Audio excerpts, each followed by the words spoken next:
Magandang araw sa inyo lahat, mga viewers ko. Welcome back to my channel. Sa mga newbie, sa mga DIYers, welcome back po. Ito, mayroon na naman tayong ayusin na orbit fan. Ang brand niya ay Asahi. Ang model niya ay CF822. Ayan, no? So, i-test muna natin kung aandar siya. Saksak muna natin siya gamit ang cable nito. Saksak muna natin kung aandar o hindi.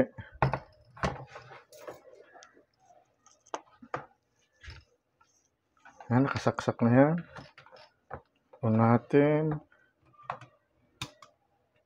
Ayaw umikot. Ayaw.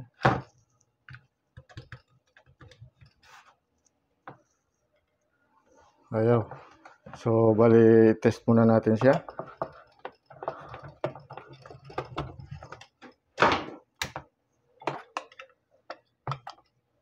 Ayaw umikot. Test muna natin kung may voltaheng pumasok. Baka tayo sa kapasitor. Ingat lang tayo dito mga ka-newbie. Minsan may laman pa yan. Test natin kung mayroon. Yan, wala. So, wala. So, sunod na iti-test natin ay yung windings muna.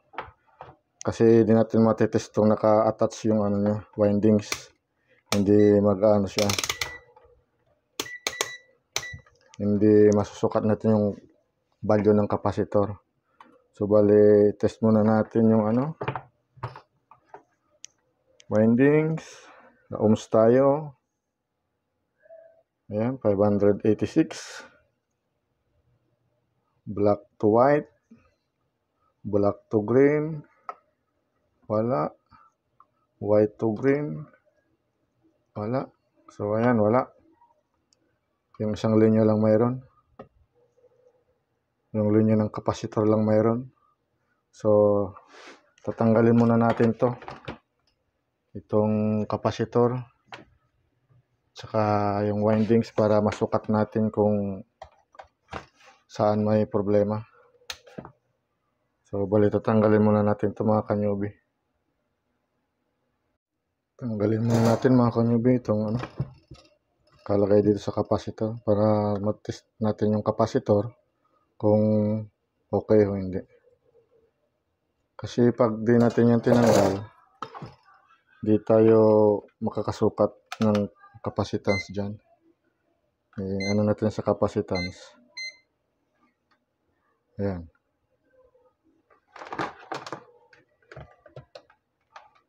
Yung kapasitor.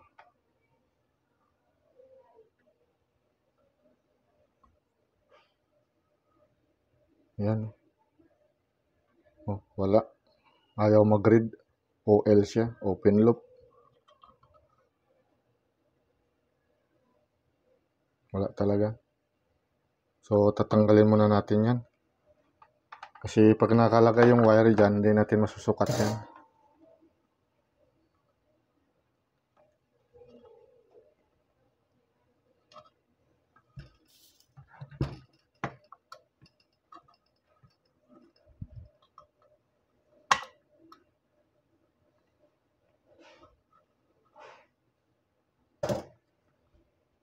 So, bali yan yung tatlong wire niya.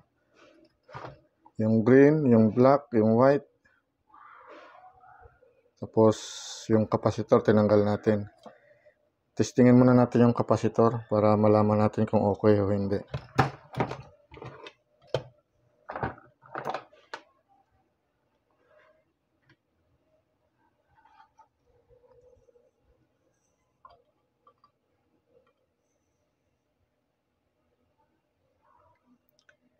Ayan, 1.4. 1.4 microfarad. Ayan, read na natin kasi tinanggal na natin yung wire. Tanggalin muna natin yung Ayan, tanggalin natin. Ayusin muna natin tong stator nya. para malaman natin kung sira ang fuse. Ayan, tinanggal ko na siya. Ayos-ayosin muna natin, parang may natanggal ng mga ano dito, insulation. Ayan, yan yung thermal fuse nya, nakakalas na siya, natanggal na yung mga cable tie. Test muna natin kung okay o hindi. Continuity tayo para malaman natin kung open siya. Ayan,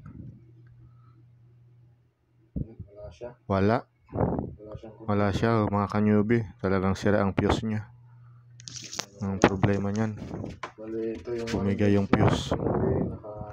So tatanggalin natin tong fuse, papalitan natin ng bago. Yung ibang ano dito, okay naman, naka-attach naman, wala namang problema. Ang problema nito, yun lang talaga, yung fuse. Para tanggalin natin yan, tapos iayasin natin, testing natin yung windings nya, yung tatlong wire. Ayan, tanggal na muna natin. Bali, ingat lang kayo sa pag-ano mga baguhan, kasi mainit yan. Minsan nagtitilamsik yung ano yan, ang soldering lead. Ayan, bali 2 amperes nga siya, tapos 250 volt. Wala tayong pangpalit nyan. Mayroon ako ditong ibang klase, pero parehas din yan, 2 amperes. Yung oblong siya, yung isa kasi square, pero parehas naman yan, parehas naman ang value nya. Yan, so kakabit natin to para okay yan. Tinesting ko na yan, kabit muna natin. Ang paglagay ng thermal fuse, dapat nakadikit siya sa windings nya para ma-detect nya yung init. Kasi yan ang ano nya, thermal, sinasabing thermal, yung ano ng loob, sa loob ng init. Yan ang magdidetect nya para bumigay siya kung sobrang init na, lumagpas na sa temperature na nakalagay sa capacity nya. Ayan, yan ang dapat nakalagayan dyan. Bali, binalat ko muna siya ng sinkable tube, tapos ilalagay na natin dyan para ma-detect nya yung init. Kasi pag hindi yan nakalagay dyan, hindi ma-detect yung init. Yan, lagay muna natin. Pakalagay natin, ayusin na natin. Yan, ayusin na natin siya para lagyan natin ng cable tie. Balik na natin. Yan lang ang problema. Kalimitan yun talaga ang problema sa mga ano. Nakalapat siya dapat dyan, thermal fuse, para yung init ma-detect nya.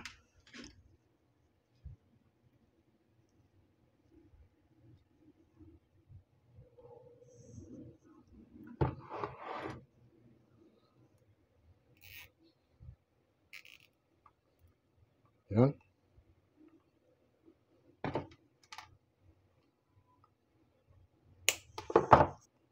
Okay na siya, hindi na siya gagalaw. Babalik na natin.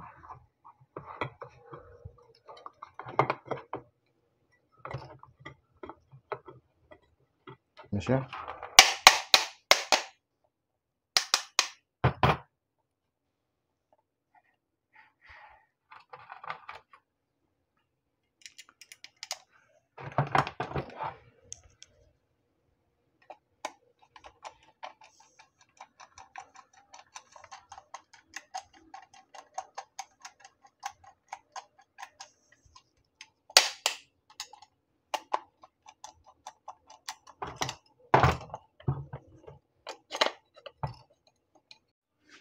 Mag-final test na tayo sa ating ginawang orbit fan. Napalitan na natin ng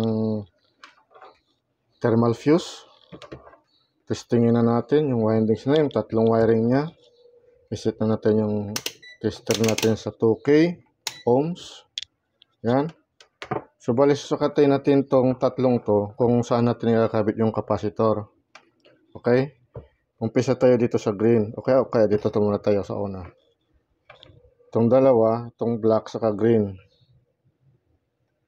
Okay. Ang ano niya ay 350. Itong dalawa to. 350 ohms. Sulat natin para di tayo malito. Ayan, 350 ohms. Tapos ito naman, black saka ito, white.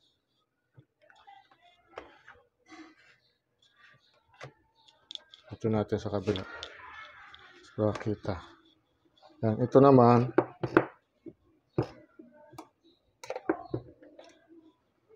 itong black saka white,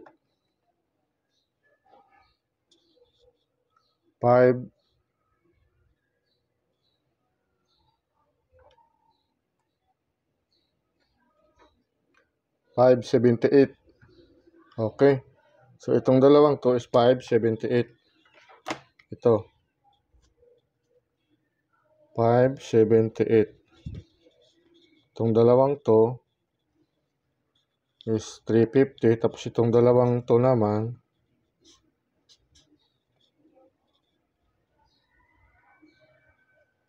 578. Tapos ito namang dalawang to, green saka ito lang walang walang test natin ay 230, 229.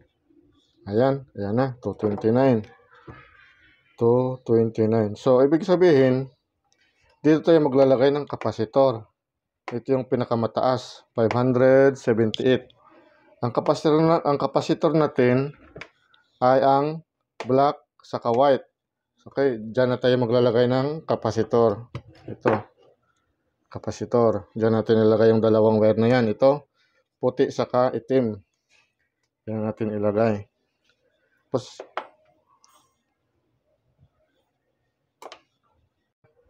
yan, nilagay ko na rin yung ano niya, black to white, 578. Tapos, black to green, 350.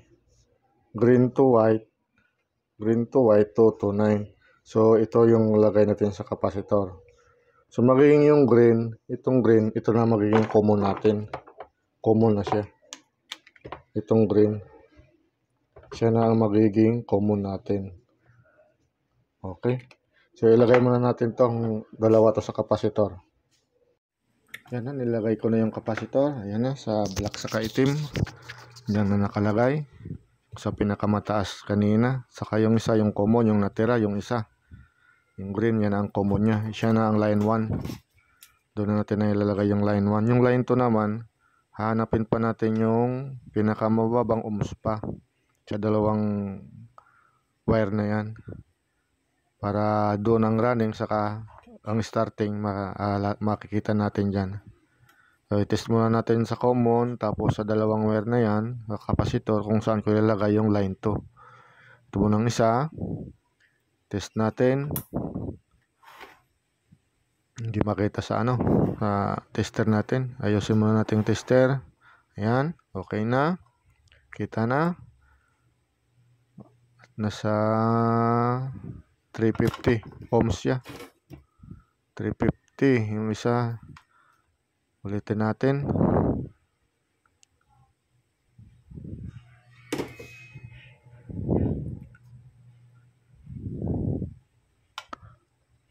Yan.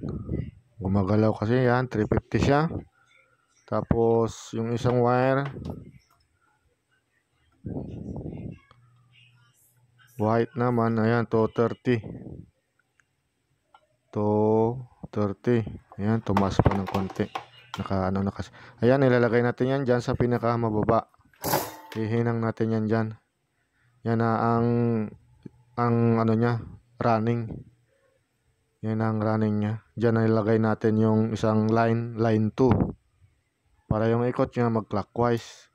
Pag kasi nilagay natin doon sa mataas-taas, iikot din yan, pero baliktad. Baliktad ang ikot niya. Kaya hinang muna natin siya dyan para ma-secure natin. Ulitin natin. Ayan. So, okay na siya. Secure na siya, hindi na siya matatanggal. So, ganyan lang yung paglagay ng line 2 sa capacitor. Sa running saka starting. Yung sa running doon yung diagram niya sa ginagawa nating orbit fan. So, bali yan ang niya. Ito na ang common niya. Common. Diyan na nakalagay yung line 1 natin. Yung sa outlet natin, AC. Yung line 2 naman, doon nakalagay sa running, sa pinakamababang resistance. Doon naman ang isang wire sa AC. Okay. So, ganyan lang mga ka-newbie, mga ka-DIYers ang video natin ngayon. Sana may nakuha kayong ideya dito kahit konti. So, bali, pag pinag-plus natin tong dalawang to, 229 plus 350 is 579. So, hindi lalayo siya dito. Hindi siya lalayo. Okay. So, sana may nakuha kayong aral dito. I-test na natin tong orbit fan na to para na natin, may kabit na. So, bali ang ikot nito dapat ay clockwise. Nasa clockwise siya dapat.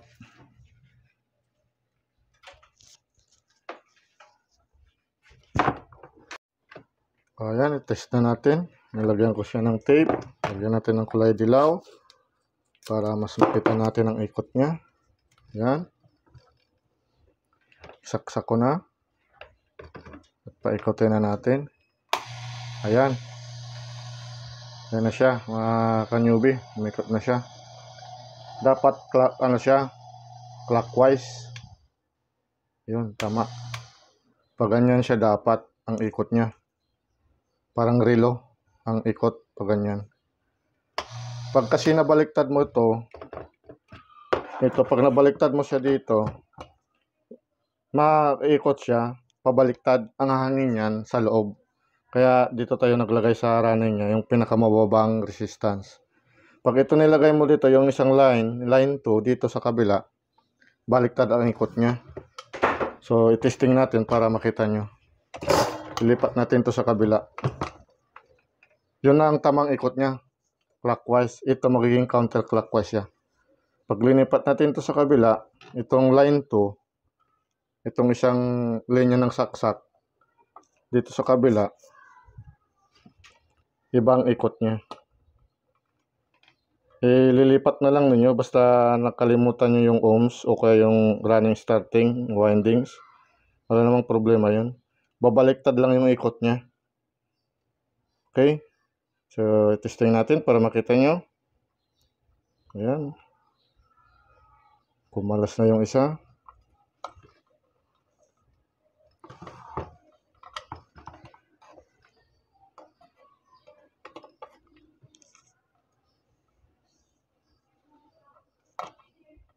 Para makita nyo ang ikot talaga kung totoo ang sinasabi ko.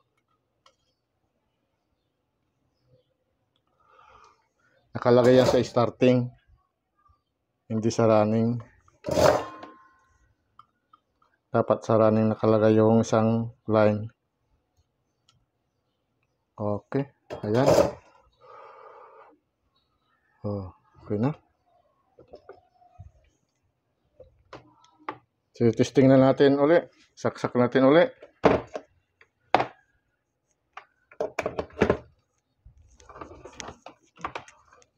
Para malaman natin kung babaliktad siya. Ayan. On. O, di ba? Paganyan siya. O. O. Baliktad. O, ang hangin niya paloob. Dapat pang ikot niya pa ganyan. Hindi pa ganyan. clockwise yan. Ito clockwise, counterclockwise. Okay, so dapat naka-clockwise siya. Yan, counterclockwise siya, oh. Pabaliktad. Okay, so ibalik na natin. Tanggal natin yung saksak. Para okay na to. Balik natin uli para makita nyo. Dito uli.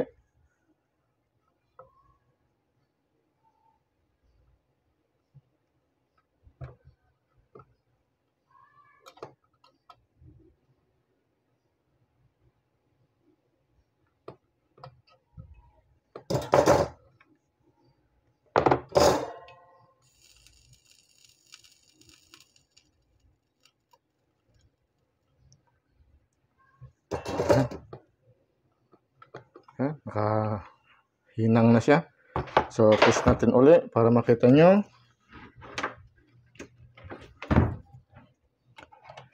So, yung hindi pa nakasubscribe mga ka-newbie, mga DIYers, paki-subscribe na lang. Like and share na rin para dumami tayo. At pindutin rin ang notification bell para sa sunod na mga video mayroon kayo matatanggap na notification na mayroon akong bagong gawang video. So maraming salamat sa inyo lahat na nanood ng aking video. Sana nakatulong to sa inyo. Maraming salamat sa sunod nating pagkikita uli mga ka-newbie, ka-DIYers at mga kapwa ko baguhan sa technician. Okay, salamat to. Ayan na, umikot na siya ng clockwise. Okay? So, thank you. Salamat.